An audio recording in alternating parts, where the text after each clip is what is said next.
I must be living in a dream, because Dust Fleet is the third Homeworld-like game I am showcasing to you in such a short time, my fellow Space RTS fans. I still cannot believe how many amazing indie developers are bringing back real-time strategy gaming to 3D space with fleet battles for our enjoyment.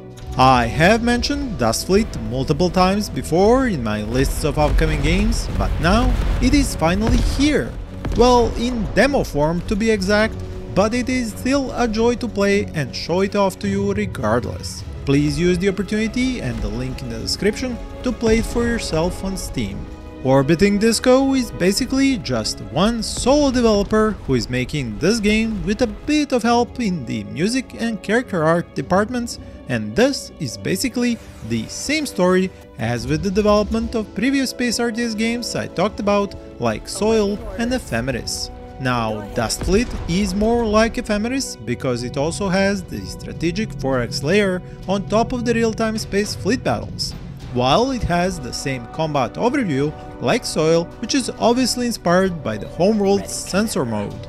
By using it, you can not only view the whole of local space and the developing tactical situation, but also order your ships in full 3D space, attack enemy ships, launch or dock strikecraft from different carriers, and use the different unit markings to differentiate the ship classes at a glance. Once battle is joined, your frigates will probably be your first combat line, and they can be built with a repair system or a weapons boost system, making them into tanks or glass cannons.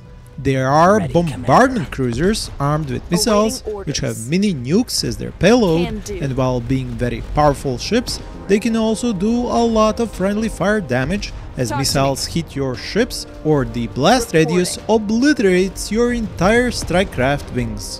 When this happens, you have to rebuild those strikecraft inside their home carriers, and you have to have the resources required for this. If you have spent all those on reinforcements, which are sent mid-battle by a local station from which you ordered and built them, you have to mine for more using mining ships during the real-time missions, or back at the galaxy map by constructing manufacturing space stations in solar systems you have taken over and adding resource production modules on those stations. These will give you the resources each turn, as that 4X part of the game is turn-based. You will find a whole research tree in Dust Fleet, with tech for ships, stations, and the overall campaign gameplay, and this lets you add shipyards for bigger ships on manufacturing stations or research modules on science stations. Then you can build those bigger ships, while the newly researched tech lets you add new weapons or systems onto those ships by using the ship loadout menu, where you can save your custom setups.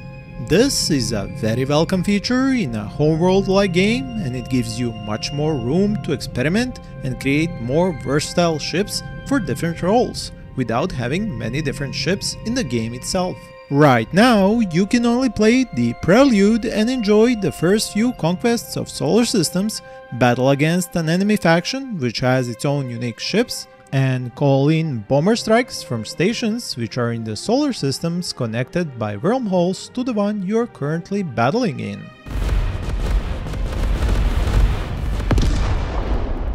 There is a tutorial which is totally masterfully made and helps you learn the basics in just a few minutes, both on the 4X map and the real-time battles. Select the manufacturing station and now select build. The station will take a few turns to build. The UI interface might still be a bit rough visually, but it helps you do what you need to do, and the controls make ship combat in 3D effortless. Moving in the X, Y, Z axis is done with a combo of the right and left mouse clicks, and you can attack a whole group of enemy ships by box selecting them, guard your own ships, and many more things very easily. There are no formations in this demo, and I don't know should we expect them in the final game, but the ships are capable of stacking up into a wall formation on their own when you make a group of frigates, for example, and give them a move order. The strikecraft hold to their delta formation while flying and attacking, and each strikecraft squadron can be ordered individually. For a solo indie project, graphics, sound, voiceover and the music are excellent, and for me personally totally fit the space theme. I noticed the voiceovers are mostly done through a sort of radio sound effect, which makes it all the more believable, and I love such attention to detail in these games. Ready, Commander. It took me a bit over an hour to finish the demo while making some mistakes and attacking the enemy system stronghold before I had a big enough fleet.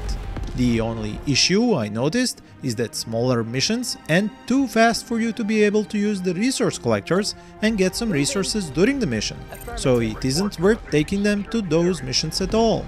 But for the bigger missions, like the one at the end of the demo, they definitely had their use.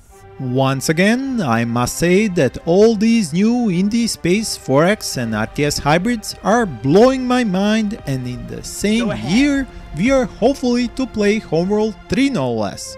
Whichever one of these games comes out this year, you can bet I will be there with you to play them and share my knowledge or impressions with you. For more such games, use the card on the screen. Thank you for watching and happy gaming!